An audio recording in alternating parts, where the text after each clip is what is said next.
لقد صدق الله رسوله الرؤيا بالحق لتدخلن المسجد الحرام إن شاء الله آمنين محلقين رؤوسكم ومقصرين لا تخافون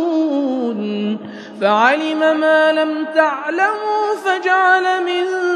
دون ذلك فتحا قريبا هو الذي أرسل رسوله بالهدى ودين الحق ليظهره على الدين كله وكفى بالله شهيدا محمد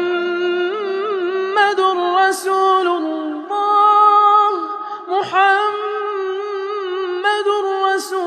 الله والذين معه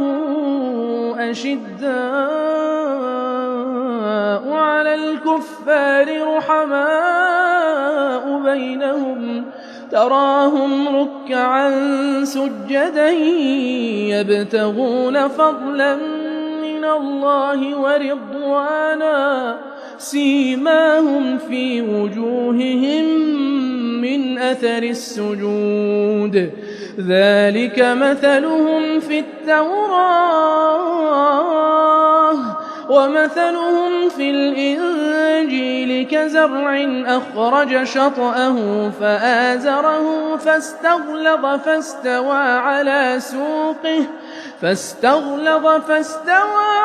سوقه يعجب الزراع ليغيظ بهم الكفار وعد الله الذين آمنوا وعملوا الصالحات منهم مغفرة وأجرا عظيما.